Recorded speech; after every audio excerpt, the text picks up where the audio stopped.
विनाशकारिकं नमामि विघ्नेश्वरपादपङ्कजम्।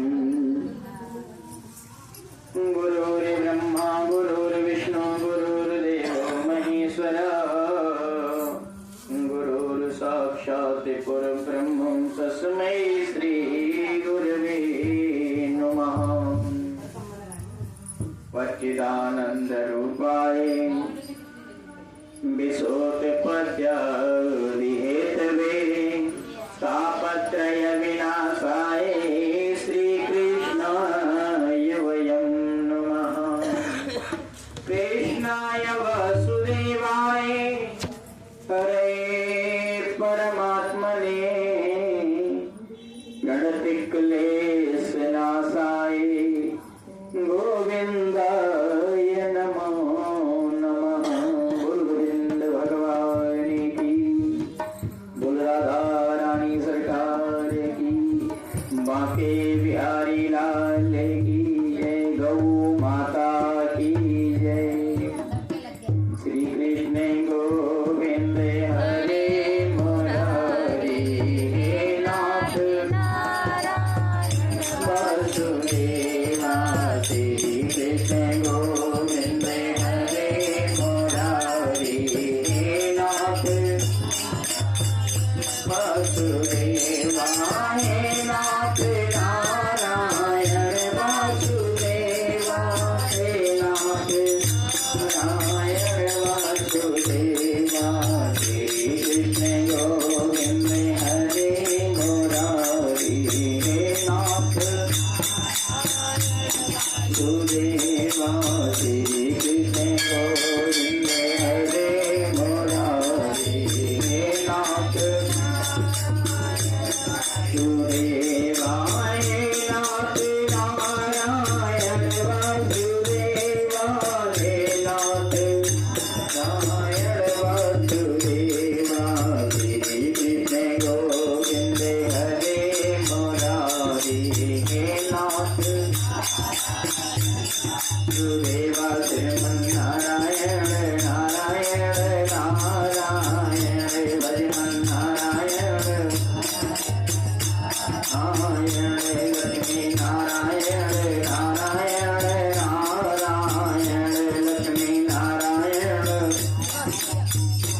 नारायण हरि नारायण नारायण नारायण हरि नारायण नारायण नारायण विष्णु नारायण नारायण नारायण। बोल लक्ष्मी नारायण भगवान की, बोल वृंदावन बिहारी लाल की गद्दी के रक्षक हो हनुमान जी। लेके गदा चोरे से ध्यावो, जो कोई दुष्ट निकेतन आवे ताहि महाप्रभु मारी भगावो। जो धरि ध्यान कथा सुनी है ताके धन धान्य और पुत्र बढ़ावो। और विनती हमारे यही हनुमान जी, छोड़ी के गढ़ी तुम यहाँ चली आओ। कथा प्रारंभ होते हैं, सुनो वीर हनुमान, राम लक्ष्मण जानकी सदा करो कल्याण। बैल चढ़े शिव जी मिले, गरुड़ चढ़े भगवान, सिंह चढ़ी माता मिले, तेरे पूर्ण सारे काम। बोल गोविंद भगवान की, बोल गौ माता की, बोल कार्तिक महात्म की, बोल तुलसा महारानी की, गंगा मैया की जय। कार्तिक मास की पावन पवित्र कथा में कल आप लोगों ने बड़ी सुंदर कथा श्रवण किया कि मनुष्य का चोला पाने के बाद में मनुष्यों के कौन कौन से कर्म करने चाहिए। इस प्रकार से सोच समझ करके संसार के कोई भी कार्य करनी चाहिए, क्योंकि एक गलती से खुद तो भोगना ही पड़ता है, बच्चों को और भोगना पड़ता है। आज की कथा में श्री सुखदेव भगवान कहते हैं कि हे प्रभु, कृपया करके हमें एक कार्तिक महत्व की एक सुंदर कथा और सुनाओ जो गौ माता से जुड़ी हो। श्री सोनकाद ऋषियों से श्री सूत जी महाराज कुछ प्रश्न करते हैं, कहते हैं कि ऋषियों, कार्तिक शुक्ल पक्ष की अष्टमी तिथि को गोपा अष्टमी कहा जाता है। गोपाष्टमी, जिसको गोपाष्टमी कहते हैं, इसका महत्व सुनिए। सूत जी कहने लगे कि बाल्याकाल में भगवान श्री कृष्ण जब ग्वाल बाल बछड़े कर गाय चराने के लिए जाते थे तो ठाकुर जी का भी बड़ा मन हो, हम भी जाएंगे। यशोदा मैया नहीं जाने दे रही, क्यों नहीं जाने दे रही? कि भैया गाय गैया कहीं मार न दे, छोटा सा तो बालक नहीं है का ना। ठाकुर जी बहुत बार बार जिद कर रहे हैं कि हम भी जाएंगे, हम भी जाएंगे। बड़े जिद करने के बाद में जब नहीं माने तो मैया यशोदा जी ने सोचा कि अब क्या करें, तो उन्होंने गैये के जो बछड़े होते हैं छोटे छोटे, उनका 10-5 बछड़ों का ग्रुप बना दिया और आंगन में छोड़ दिया। मतलब उनका आंगन भी गाजी आवाज से बड़ा रहा होगा, सोचो। छोड़ दिया और ठाकुर जी से कहने लगी कि यही गैया है तुम्हारी, इन्हीं को जाओ तुम चराओ। क्योंकि जंगल में तो ठाकुर जी जा ही नहीं सकते, तो ठाकुर जी तो सब कुछ कर सकते थे, लेकिन माँ की ममता ऐसी होती है कि उनको विश्वास नहीं होता। बालक कितना भी लायक हो जाए, लेकिन माँ बाप की नजर में तो वो बालक ही सदैव रहता है। यही तो ममता है, और ये ममता सिवाय माँ के संसार में किसी के हृदय में नहीं हो सकता है। ठाकुर जी को जिस दिन मैया यशोदा जी ने बछड़े चढ़ाने के लिए भेजा था, उस दिन कार्तिक मास के शुक्ल पक्ष की अष्टमी तिथि थी।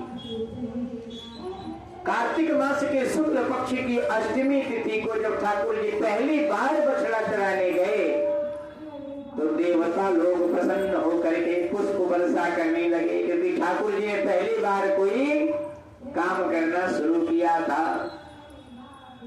देवताओं ने ये तिथि घोषित कर दिया कि इस तिथि को आज से गोपा अष्टमी कहा जाएगा। गौवंश की सेवा करते हुए, गौ दूध पान करते हुए ठाकुर जी ने सुंदर भाव से जब बछड़े चराने लगे गोपाष्टमी में, बड़े प्रसन्न होकर के बछड़े चरा रहे हैं। सोच रहे हैं कि हम भी ग्वाले वाले हैं, जैसे ग्वाल बाल बड़े बड़े बछड़े गैया चराते थे। ठाकुर जी बड़े प्रसन्न हो रहे हैं। भगवान ने, देवताओं ने, ब्रह्मा आदि देवताओं ने वरदान दे दिया कि हमारे कन्हैया जी बछड़े चराने से यदि इतना प्रसन्न है तो मैं सभी को वरदान देता हूँ कि गोपाष्टमी वाले दिन जो भी गाय की सेवा करेंगे, गाय को प्रणाम करेंगे, तिलक करेंगे, पुष्पमाला अर्पण करेंगे, रोटी दान करेंगे, गाय की परिक्रमा करेंगे या गाय के धूली के पीछे चलेंगे। जैसे गाय जाती है ना तो 7 कदम, 11 कदम, 21 कदम जितना जिनसे बन पड़े, गाय के पीछे जाओ। गाय का रज, जो फूल का रज होता है, उसको थोड़ा सा माथे से लगाओ, गौ माता को प्रणाम करो, तो भगवान प्रसन्न होते हैं। भगवान भी देखते हैं कि जो कार्य मैंने शुरू किया था वो कार्य आज हमारे भक्त कर रहे हैं। बहुत ध्यान देना, यदि पिताजी कोई फैक्ट्री चला रहे हो और बच्चा चाहे जितना पढ़ लिख ले, तो जिस डिपार्टमेंट में पिताजी होते हैं वो प्रयास करते हैं कि मेरा बालक भी उसी डिपार्टमेंट में चला जाए, बेशक उससे पद ऊंचा मिल जाए, लेकिन कोशिश पूरी रहती है कि अगर मैं फैक्ट्री चलाऊं तो मेरे बाद ये फैक्ट्री संभाल लेता तो ज्यादा अच्छा रहता। कोई रेलवे में तो सोचे कि ये रेलवे में सरकार नौकरी हो जाती इसकी तो ज्यादा अच्छा होता।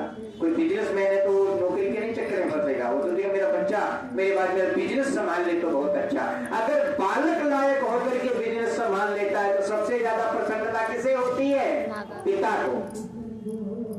तो जो ठाकुर जी ने अपने जीवन में किया, हम सब उनके बालक हैं कि लिखा है कि ईश्वर अंश जीव अविनाशी, हम सब ठाकुर जी के ही अंश हैं। जो हमारी आत्मा है ये स्वयं भगवान का स्वरूप है। जिस आत्मा को हम पहचान ही नहीं पाते, शरीर को अपना समझ बैठते हैं और शरीर नासवान शरीर है, ये तुम्हारी सगी नहीं है। ये आज तुम्हारे साथ है, कल तुम्हारे साथ रहेगी, कोई गारंटी नहीं है। आत्मा तुम्हारा साथ कभी नहीं छोड़ता, शरीर तो साथ भी छोड़, क्या हुआ भैया? पैरालाइज हो गया, शरीर ने साथ छोड़ दिया। कैसे साथ छोड़ दिया? अगर तुम्हारी इतनी घनिष्ठ मित्र वो थी तो क्यों पैरालाइज होकर के तुम्हारा साथ नहीं दे रही है वो? सत्यता ये है कि शरीर तुम्हारी नहीं थी। क्यों? क्योंकि शरीर तो 5 तत्वों से बनाई गई थी और लास्ट में उन्हीं 5 तत्वों में विलीन हो जाएगी। लिखा भी है कि छित जल पावक गगन समीरा, छित जल पावक गगन समीरा, पंच तत्व मिल अधम शरीरा। 5 तत्वों से शरीर बनाई गई है और उन्हीं 5 तत्वों में ये मिल जाएगी। इसीलिए मैं बार बार सभी से ये कहता हूं कि शरीर को मत परखो। कोई गोरा है, कोई काला है, कोई सांवला है, कोई छोटा है, कोई बड़ा है। जो परखना है, जो समझना है, जिसको रियलाइज करना है, एहसास करना है, वो तुम्हारी आत्मा है, जो स्वयं परमात्मा है। इसलिए शरीर के प्रेम में इतने मत उलझ जाओ कि आत्मा तक पहुंच ही ना पाओ, और जो शरीर के प्रेम में उलझ करके रह गए वो केवल शरीर तक ही रह गए। ये बहुत ध्यान रखना। जिसको किसी के आत्मा में समझ में आ जाए, किसी के आत्मा से प्रेम हो जाता है। हम किसी के चले जाने पर रोते क्यों हैं, दुखी क्यों होते हैं, बिलखते क्यों हैं, तड़पते क्यों हैं? क्यों? क्योंकि हम उसकी शरीर से प्रेम कर रहे होते हैं वास्तविक रूप से। अगर उसकी आत्मा से प्रेम करते तो आत्मा तो परमात्मा है, इतना समझना चाहिए कि जो परमात्मा है और जो ब्रह्मा की बेटी थी वो हो गया। कोई ना तुम्हारे टालने से टलने वाला है, ना हमारे टालने से टलने वाला है। आत्मा से प्रेम करने वाला कभी दुखी हो ही नहीं सकता। और जो केवल शरीर से प्रेम करते हैं, शरीर में उलझे रहते हैं अपना जीवन, वो केवल शरीर को देख देख के निकाल देते हैं, वो कभी आत्मा तक नहीं पहुंच पाते। बोलो गोविंद भगवान की। तो ठाकुर जी ने जो जो कार्य किया, माता पिता की सेवा किया, दुष्टों का संहार किया, सत्य के सदैव साथ में खड़े रहे, तो क्या हम उनके बच्चे होने के नाते, उनके बालक होने के नाते, उनके अंश होने के नाते यदि ठाकुर जी के बताए हुए मार्गों पर हम चलेंगे तो क्या उन्हें अच्छा नहीं लगेगा? बहुत अच्छा लगेगा। लेकिन हम कहाँ चलते हैं? हम तो अपना ही बड़ा भाग लगाते रहते हैं, और जब फल भोगना होता है तो भगवान ने हमें नहीं दिया। अरे क्यों दे भाई? भगवान ने तुम्हारा ठेका ले रखा है क्या? तुम्हें भी तो कर्म करने के लिए भगवान ने कितने सारे ग्रंथ, वेद, पुराण, शास्त्र, उपनिषद सब कुछ तो बताया। ये क्यों बनाया गया है? कि तुम अपने जीवन में इनको पढ़ सुन करके सुधर जाओ, अपनी गलतियों को सुधार लो। ये केवल हमारे तुम्हारे लिए बनाए गए, किसी जानवर के लिए नहीं बनाए गए हैं। किसी जानवर को भागवत कथा करते हुए सुनते हुए देखा?